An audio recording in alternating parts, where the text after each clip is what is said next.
السلام علیکم ورحمۃ اللہ۔ ماشاء اللہ اچھا تجزیہ کیا آپ نے۔ دیکھیے، آپ فاجون صاحب سے پوچھ رہے ہیں کہ کیا فاجون صاحب آپ یعقوب علیہ السلام سے زیادہ فہم و فراست رکھتے ہیں؟ تو یہ خود تو شاید نہ یہ کہہ سکیں، لیکن ان سب کا یہ عقیدہ بن گیا ہے حنیف صاحب کے مقلدین کا کہ حنیف صاحب جو ہیں وہ یعقوب علیہ السلام سے زیادہ فہم و فراست رکھتے ہیں، اور چونکہ اب ان کی ایک سسٹم کے اندر بھی یہی چیز آ گئی ہے، انہوں نے امارت کی بجائے امامیت والا انداز اختیار کیا ہے۔ حنیف صاحب نے اپنے آپ کو خمینی کی طرح امام والا انداز پیش کیا کہ میں امام ہوں، بس میری بات کے اوپر آنکھیں بند کر کے تمہیں آمین کہنا ہے، بالکل غور نہیں کرنا ہے کہ قرآن کیا کہہ رہا ہے، اور یہ کرتے بھی نہیں ہیں۔ احساس بھی ان کو دلایا جائے، حالانکہ قرآن کا مضمون بڑا سادہ ہے، لیکن ان کا ذہن یہ قبول نہیں کرتا ہے، چونکہ حنیف صاحب نے جب کہہ دیا۔ اور حنیف صاحب کا اپنا ذہن یہ ہے کہ وہ یعقوب علیہ السلام سے زیادہ فہم و فراست رکھتے ہیں۔ یہ بات میں ثابت کر سکتا ہوں۔ کوئی ہو سکتا ہے کہے کہ آپ الزام لگا رہے ہیں حنیف صاحب، کبھی بھی یہ نہیں کہیں گے کہ میں جو ہوں وہ یعقوب علیہ السلام سے زیادہ فہم و فراست رکھتا ہوں۔ جب اسلام آباد میں میری ان سے ملاقات ہوئی اور حنیف صاحب نے جب یہ کہا 100 نمبر آئے، پہلے 4 نمبر پڑھی، پھر فوراً 100 پر چھلانگ لگائی اور کہنے لگے کہ جب سجدہ ہوا تو اس کے بعد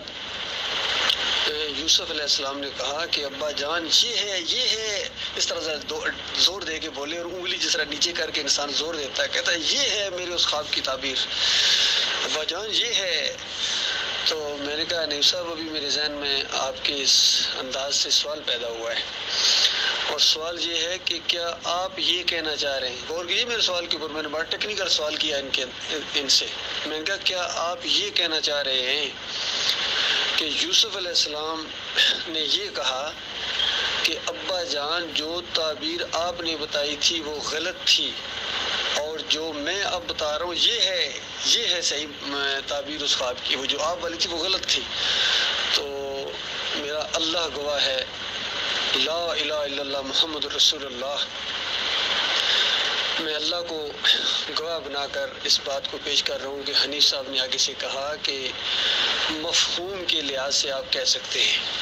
اب غور کیجیے اس بات کے اوپر، مفہوم کیا چیز ہوتی ہے؟ فہم ہی کی تو مفہوم کہتے ہیں، فہم سے مفہوم نکلا ہے، جس طرح ہم کہتے ہیں نا فہم القرآن، تو مفہوم القرآن یعنی اس کا مفہوم کیا ہے جی، پورا نچوڑ کیا ہے جی، لب لباب کیا ہے جی، کسی چیز کا کہنا کیا چاہ رہے ہیں آپ، تو یہ ہوتا ہے مفہوم۔ تو حنیف صاحب کہتے ہیں مفہوم کے لحاظ سے آپ کہہ سکتے ہیں، یعنی نچوڑ یہ نکلا کہ یعقوب علیہ السلام کی تعبیر غلط ثابت ہو گئی اور یوسف علیہ السلام کی تعبیر سچی ثابت ہو گئی۔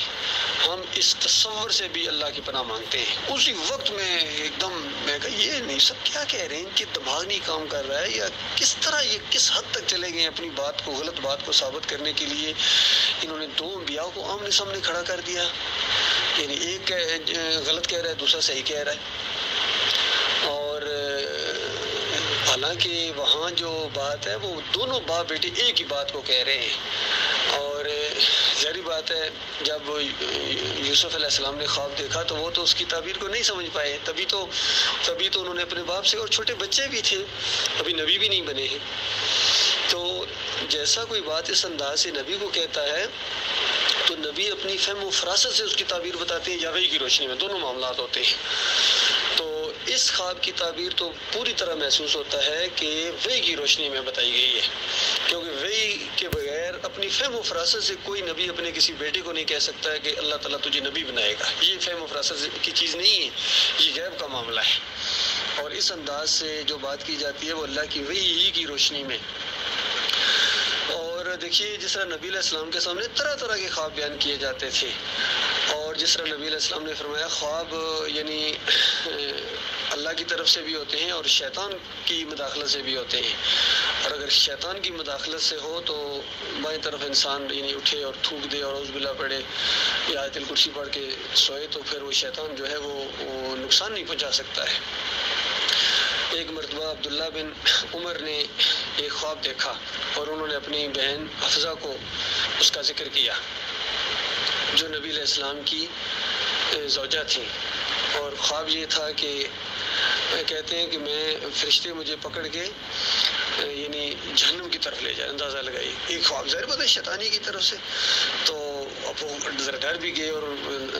اب وہ کہ نبی علیہ السلام تک یہ بات پہنچنی چاہیے مجھے، تاکہ پتہ چلے کہ کہیں ایسی بات تو نہیں ہے کہ میں نعوذ باللہ یعنی جہنم کی طرف۔ تو حفصہ نے آ کے نبی علیہ السلام کی زوجہ نے اس کا ذکر کیا کہ میرے بھائی عبداللہ بن عمر نے یہ خواب دیکھا ہے۔ تو نبی علیہ السلام فرماتے ہیں کہ عبداللہ اچھا آدمی ہے، اگر یعنی تہجد کی نماز باقاعدگی سے پڑھا کرے۔ تو جیسا ہی عبداللہ بن عمر نے یہ بات سنی، ان کے ایک غلام کہتے ہیں کہ اس کے بعد بہت کم سوتے تھے، وہ بہت تہجد گزار تھے۔ تو آپ غور کیجئے، جو شیطان کی طرف سے بھی کوئی ایسی چیز ہو، اس کی بھی تعبیر نبی علیہ السلام بتا دیتے تھے، کیونکہ فہم و فراست اور اللہ کے اوپر جو ایک توکل اور ایمان ہوتا ہے اس سے ہی، اور پھر اللہ کی وحی کی روشنی میں بھی۔ بے شمار ایسی چیزیں ہیں کہ صحابہ کے خواب بیان کیا کرتے تھے۔ تو کیا کس وجہ سے صحابہ بیان کرتے تھے؟ کیا صحابہ کا یہ یقین نہیں تھا کہ نبی علیہ السلام جو تعبیر بتائیں گے وہ بالکل پرفیکٹ پتھر پر لکیر ہوگی؟ اور کبھی کبھی یہ بھی ہوتا تھا کہ کسی نے کوئی خواب نہیں دیکھا، کئی مرتبہ نبی علیہ السلام نے فرمایا آج میں نے خواب دیکھا ہے، حتیٰ کہ کئی ایسے خواب بتائے کہ صحابہ نے پوچھا یا رسول اللہ آپ اس کی کیا تعبیر لیتے ہیں، کیونکہ بظاہر تو ایسی بات نظر آ رہی ہے۔ مثال کے طور پر ایک مرتبہ نبی علیہ السلام نے اپنا خواب سنایا کہ میرے سامنے دودھ پیش کیا گیا، میں نے وہ دودھ اتنا زیادہ پیا یعنی اس پیالے سے کہ اس کی جو تاثیر تھی وہ میرے ناخنوں سے بھی ظاہر ہونا شروع ہوگی، پورے جسم میں جس طرح چیز پھیل جاتی ہے، اور پھر ناخنوں سے بھی اس کی تازگی محسوس ہونا شروع ہو گئی۔ اور پھر میں نے وہ پیالہ عمر بن خطاب کی طرف بڑھا دیا، پھر انہوں نے بھی اسی طریقے سے پیا، خوب سیر ہو گئے۔ اور تو بتائیے بظاہر تو ایسی چیز نظر آ رہی ہے، کیا تعبیر لے گا ایک بندہ اس کی؟ تو صحابہ نے پوچھا یا رسول اللہ اس سے کیا مراد ہے؟ تو نبی علیہ السلام نے فرمایا دین کا علم جو اللہ نے مجھے میرے سامنے یعنی وحی نازل کی، مجھے میرے اوپر علم نازل کیا، تو خوب میں سیر ہو گیا، جو کہ انسان جو علم کی گویا چوٹیوں کے اوپر ہوتا ہے اللہ کی طرف سے، اس سے زیادہ کوئی پھر علم کوئی نہیں ہے۔ اس سے زیادہ جو علم والا بننے کی کوشش کرتا ہے نا، بس سمجھو پھر شیطان ہی ہے وہ۔ تو پھر اس علم میں سے عمر بن خطاب نے ایک بہت بڑا حصہ پایا۔ اس سے یہ مراد ہے، یہ ہے اس خواب کی، جو خود نبی علیہ السلام کو خواب آیا۔ تو عمر بن خطاب کتنے یعنی خوش ہوئے ہوں گے اس بات سے، اور اگر اس کی ہو وہی تعبیر لی جائے تو پھر یہ تعبیر اس طرح ہوتی سچ ثابت کرنے والی، یعنی اس طرح تو بالکل سچ ثابت ہوا، علم عمر بن خطاب کو کتنا ملا، وہ خواب سچا ثابت ہو گیا۔ اور اگر اسی طرح مانا جائے تو پھر یہ کہ کسی دن بھوک کے دنوں میں، فاقے کے دنوں میں یہ ہونا چاہیے تھا کہ کہیں سے دودھ آ گیا اور پہلے نبی علیہ السلام نے پیا، انہوں نے اپنی وہ بھوک مٹائی، اور پھر عمر بن خطاب نے بھی اپنی بھوک مٹا دی دودھ پی کے۔ تو بتائیے اگر دونوں تعبیروں میں سے عمر بن خطاب کو بتایا جائے کہ دونوں تعبیروں میں سے کون سی تعبیر کو آپ پسند کریں گے؟ وہ کہیں گے علم والی، دین والی،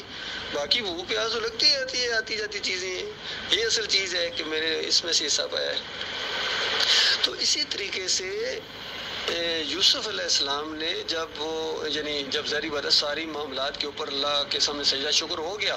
تو اس کے بعد جب سارے حیران ہو رہا تھا، ایک منظر دیکھیے کتنا وہ شکر گزاری کا منظر ہوتا ہے اللہ کے سامنے کہ ہمارے مالک نے کہاں سے کہاں میں پہنچا دیا، اور اس پر سجدہ شکر بھی ہو رہا ہے، اسی بات ہی کے اوپر تو ہو رہا ہے۔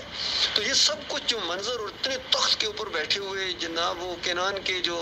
لوگ تھے جو وہاں بیٹھا کرتے تھے نیچے گودڑی کے اوپر، اور بھوک اور پیاس بھی ستایا کرتی تھی، اور فاقے اور اس طرح کی چیزیں۔ اب جناب مصر جیسی، یقین کیجیے اس دور میں مصر ایسے تھا جس طرح آج کی اس پوری دنیا کے اندر سمجھیے امریکہ یا اور بھی بڑا کوئی اگر ملک ہو اس سے، تو اس کا طرح وہ اس کا تھا مقام اس دور کے اندر مصر۔ تو بتائیے اس ماحول کے اندر وہ یوسف علیہ السلام بتا رہے ہیں ابا جان یہ میرے اس خواب کی تعبیر ہے، یہ تعبیر ہے، یہ تعبیر سنو، کہاں سے ہمارے مالک نے میرے کہاں سے یہ کنویں سے بھی نکالا، اور جیل سے نکالا، اور آپ لوگوں کو کہاں سے کہاں لے کے آ گیا، کس طرح ماحول بنایا اللہ تعالیٰ نے، اور بھائیوں کے درمیان جو نفرتیں ہو چکی تھیں کس طرح میرے مالک نے کس انداز سے اس کو دور کر دیا، اور یہ سب کچھ میرے مالک نے کیا ہے۔ اور پھر اللہ سے دعا بھی کرتے ہیں فاطر السماوات والارض انت ولی فی الدنیا والآخرہ توفنی مسلما والحقنی بالصالحین، میرے مالک دنیا اور آخرت میں تو میرا جو ہے وہ ولی ہے، میرا نگہبان ہے، میرے مالک، یعنی کوئی ایسی بات نہ ہو جائے کہ اتنی بڑی بادشاہی کے بعد میں کوئی کہیں پھسل جاؤں، کیونکہ دیکھیے ایک اور حدیث کے اندر آتا ہے کہ 7 قسم کے لوگ ہوں گے اللہ کے عرش کے نیچے، اس میں سب سے پہلا آدمی ہے امام عادل ہے، کیونکہ جب کوئی بادشاہ بن جائے، حکمران بن جائے، اس وقت عدل کرنا بہت مشکل کام ہوتا ہے، ویسے بھی عدل کرنا مشکل ہوتا ہے، لیکن جب بادشاہ بن جائے پھر تو بہت مشکل ہو جاتا ہے، کیونکہ طاقت ہوتی ہے، اقتدار ہوتا ہے، چانس موجود ہوتا ہے کسی کے ساتھ کہیں زیادتی نہ ہو جائے، تو اس وقت وہ جھک پڑے میرے مالک، جس طرح یہاں تک مالک پہنچایا، بس آخری لمحے آخری سانس تک مجھے اپنا مسلم رکھنا میرے مالک۔ تو بتائیے جو اللہ کے سامنے سجدے سے اٹھے ہوں، اسی وقت اسی کے منہ سے اس طرح کی دعا نکل سکتی ہے، اور جو سجدہ ابھی خود کروائے اس کے منہ سے تو یہ دعا جچتی ہی نہیں ہے، اس کے منہ سے تو اس طرح کی دعا نکل ہی نہیں سکتی ہے، تو انہوں نے اللہ کو سجدہ شکر کیا تھا۔ تو میرے بھائیو سادہ سادہ سی باتیں ہیں، پر اللہ نے آپ کی آزمائش بہت زبردست طریقے سے لی ہے، اور ایسا لگتا ہے یہاں پکڑ والے انداز میں آپ کی آزمائش لی ہے، کیونکہ ایک اتنی سادہ بات، جو اتنی سادہ بات ہے، جس طرح وہ یعقوب علی بھی ایسی جگہ آ کے پھنسا ہے کہ جہاں کوئی یعنی پھنسنے کا چانس ہی نہیں ہے بظاہر، اتنی سادہ بات، لیکن اللہ تو ہر چیز پر قادر ہے نا، وہ دوسروں کو دکھا دیتا ہے کہ دیکھو میں نے کہاں اس کو آ کے پھنسایا ہے، کیونکہ خلوص نہیں ہے۔ اسی طرح یہ جو پکڑ آئی ہے محمد حنیف صاحب کے اوپر اور ان دوسرے لوگوں کے اوپر، قاری خلیل الرحمن کے اوپر، عتیق الرحمن کے اوپر، یہ اللہ کی پکڑ جو آئی ہے، اور ایسے سارے لوگوں کے اوپر یقین کیجئے میں نے دیکھا ہے کہ جن کے اندر ذرا سی بھی کوئی بلائی ہوتی ہے وہ بات چیت کرتا ہے آ کے، اور وہ رابطہ کرنے کی کوشش کرتا ہے، اور جو متکبر قسم کے پہلے لوگ تھے نا، ان کو موقع مل گیا ہے، وہ نہیں بات کرتے، بس وہ الٹا وہ ریئیکشن کرتے ہیں۔ تو یہ معاملہ ہے میرے بھائیو، اللہ تعالیٰ غور و فکر کرنے کی توفیق عطا فرمائے۔ باقی کوئی اس سے یہ نہ سمجھے کہ ہم اس محمد حنیف اور اس کے حواریوں کو چھوڑ دیں گے، بالکل چھوڑو، جیسا اشرف صاحب کہا کرتے چھوڑ دو جی، ان کا پیچھے پڑ گئے ہو۔ بھائی ہماری پوری جماعت کے اوپر اس بندے نے قبضہ کر لیا ہے، ہماری جو مساجد ہے اس کے اوپر اس نے قبضہ کر لیا ہے، اور اللہ کے بندوں کو اس نے اپنے شکنجے میں کسا ہوا ہے، یہ مسئلہ ہے اصل۔ یقین کیجئے وہاں جو دعوت اللہ ہوئی ہے وہاں راولہ کوٹ میں کتنے وہ ساتھی تھے جو اس طرح پاس آئے ہیں اور ان کے منہ کی طرف دیکھا نہیں جا رہا تھا، کہتے جی کیا کریں، ہم بھی اللہ کے سجدے کے قائل ہیں، لیکن لوگوں نے ہمیں جکڑ دیا ہے۔ تو یہ صرف ایک نہیں، یہ وہاں نہیں، پوری جماعت کے اندر اس طرح کے لوگ ہیں جن کو انہوں نے شکنجے کے اندر جکڑا ہوا ہے، بالکل اسی طرح جس طرح فرعون نے بنی اسرائیل کو اپنے شکنجے کے اندر جکڑا ہوا تھا۔ اور موسیٰ علیہ السلام جہاں دعوت اللہ کر رہے تھے وہاں اپنی قوم کا بھی مطالبہ کر رہے تھے فرعون سے، یہ بنی اسرائیل ہیں، یہ تو جانتا ہے یہ تیری وہ نہیں ہے، تیرے ساتھی نہیں ہیں، تیرے نظریاتی اور تیرے وہ لوگ نہیں ہیں، یہ تو بنی اسرائیل ہیں، ان کو میرے حوالے کر دے اور ان کو عذاب نہ دے۔ تو بالکل اسی طریقے سے ہم محمد حنیف صاحب کو کہتے ہیں کہ یہ جو جماعتی لوگ ہیں، یہ جس بنیاد کے اوپر یہ آئے تھے ان کو ہمارے حوالے کرو، یہ ہمارے بھائی ہیں، تمہارے بھائی نہیں ہیں۔ تمہارے بھائی جو ہے نا، اب دوسرے لوگ ہیں جو طاغوت کے لیے کچھ نرمی بھی رکھتے ہیں، نام نہیں لیتے ہیں، یا جو نبیوں ولیوں کے سجدے کے قائل ہیں، چاہے ایک ہی سجدے کے قائل ہیں، وہ آپ کے ساتھی ہیں، ان کو بے شک اپنے پاس رکھو، اور اس کے بعد جو نئی مساجد بنائیں وہ بے شک آپ کے پاس رکھو، ہمیں ان سے کوئی غرض نہیں، جیسا چکری وکیلا میں آپ لوگوں نے نئی مسجد بنائی، ہمیں کوئی اس سے غرض نہیں ہے، اس طرح اور جو بناؤ گے، لیکن وہ مساجد جو ایمان اور تقوی کی بنیاد کے اوپر بنائی گئی تھی، ڈاکٹر صاحب رحمۃ اللہ علیہ کی کئی مساجد تو ذاتی پراپرٹی کے اوپر تھی، اس کے اوپر محمد حنیف صاحب آپ کو اب قبضہ کرنے کا کوئی حق نہیں ہے، کوئی جواز نہیں ہے۔ اور یاد رکھنا عقیدے اور شرک کی تو سزا آپ کو ملے گی، باقی جو بھائیوں کے اندر تفرقہ ڈالا ہے، جو مساجد کے اوپر قبضہ کیا ہے اور جو انبیاء کے اوپر الزامات لگائے ہیں، وہ اس کے علاوہ بونس میں ملے گا، پھر پوری طرح حساب چکا دے گا مالک، وہ پوری طرح حساب چکاتا ہے، بال برابر کمی نہیں رکھتا ہے، اور اس کے عذاب کا کوڑا جب حرکت میں آئے گا نا یہاں دنیا میں بھی، تو جس طرح فرعون کو گھٹنے ٹیکنے کے اوپر اور تباہ و برباد کر دیا تھا اللہ تعالیٰ نے بنی اسرائیل کی آنکھوں کے سامنے، اس کو تباہ کر کے ان کی آنکھوں کو ٹھنڈا کیا،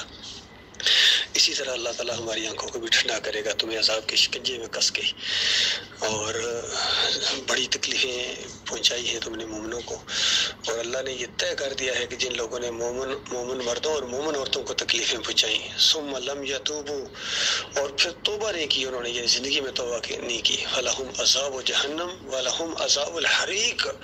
ان کے لیے جہنم تو ہے ہی ہے، لیکن جہنم کے اندر جو ایک خاص آگ رکھی ہوئی ہے، حریق جس کو کہا جاتا ہے، آپ نظر کیا جہنم کافی نہیں تھا، لیکن مالک کے غصے کا آپ ذرا تصور کریں کہ مالک فرماتا ہے ان کے لیے جہنم ہے، اور جہنم کے اندر بھی جو بہت ہی خوفناک قسم کی آگ ہے وہ ان کا مقدر آئے گی، کہ وہ اللہ کے مومن بندوں کو اس قدر مالک مومن بندوں سے پیار کرتا ہے، اور مالک مومن بندوں کے ساتھ ہے۔ پوری کائنات اگر ایک طرف ہو جائے، کسی ایک مومن، چھوٹے معمولی مومن کے خلاف ہو جائے ناحق، تو یقین کیجئے اللہ اس مومن بندے کے ساتھ ہے۔ اللہ تعداد کو نہیں دیکھتا ہے، کسی کے وسائل اور بڑی چودراہٹ اور کسی کی پگڑی کو نہیں دیکھتا ہے، کسی کی ڈگریوں کو نہیں دیکھتا ہے، مالک ایمان خالص کو دیکھتا ہے۔ نبی علیہ السلام نے 3 مرتبہ اپنے دل کی طرف انگلی کر کے اشارہ کر کے کہا یہاں تقویٰ ہے، یہاں تقویٰ ہے، یہاں تقویٰ ہے۔ یہ ساری تقویٰ جو ہے نا، یہ کسی اور کو دکھانا، جب آپ اس قدر ضدی اور ہٹ دھرم ہیں اور ایمانداروں کے اس طرح دشمن ہیں، تو ہمارا مالک آپ کو چھوڑ دے گا؟ اللہ کی قدر نہیں کی آپ لوگوں نے، اور ایمان کی قدر نہیں کی، اور اس کے اوپر قبضہ کر کے بیٹھ گئے۔ اگر نہیں چلا سکتے تھے اس جماعت کو، نہیں ایمان عقیدے کے اوپر قائم رکھ سکتے تھے، تو اس سے ہٹ جاتے۔ یہ ظلم کیا ہے کہ نہ آگے چل سکتے ہیں نہ پیچھے چل سکتے ہیں، ایسے بھی کچھ ہوتے ہیں، یہ یقین کیجئے، نہ آگے چلنے کی صلاحیت رکھتے ہیں نہ پیچھے چلتے ہیں، بس پھر صرف وہ روڑے اٹکاتے ہیں۔ وہ جو ایک ضدی قسم کا نہیں ہوتا، کوئی لڑکا کہتا نہ کھیلوں گا نہ کھیلنے دوں گا، تو نہ دین کا کام کرتے ہیں نہ کرنے دیتے ہیں، تو ان کے لیے بہت بڑا عذاب ہے جنہوں نے اللہ کے راستے کو روکا یا اللہ کے راستے کو ٹیڑھا کرنے کی کوشش کی۔ تو محمد حنیف صاحب نے اس راستے کو ٹیڑھا کرنے کی کوشش کی ہے، لیکن کامیاب نہیں ہوں گے انشاءاللہ، برباد ہوں گے، دنیا میں بھی ذلت اور خواری ان کے ہاتھ میں آئے گی، ان کے ہواریوں کے حصے میں آئے گی۔ تو مومنوں قائم رہو، جم جاؤ ایمان خالص کے اوپر، یقین کیجئے اللہ نے صرف آپ سے جماؤ مانگا ہے کہ آپ اپنے عقیدے میں کس قدر پختہ ہیں۔ یہ نہیں کہ عقیدہ کیا ہے، جب عقیدہ ایک بناؤ گے اس کے بعد پختگی کا امتحان ہے، کس قدر آپ اس میں پختہ ہیں، تو جو پختہ ہوگا وہ قائم رہے گا، اور جو پختہ نہیں ہوگا اس کی آزمائش جب آئے گی وہ پھسل جائے گا، جس طرح ان کی آزمائش آئی ہے، پھسل گئی، پختہ نہیں تھے کہ سجدے کا مستحق صرف اللہ ہے، یہ اس میں پختہ نہیں تھے۔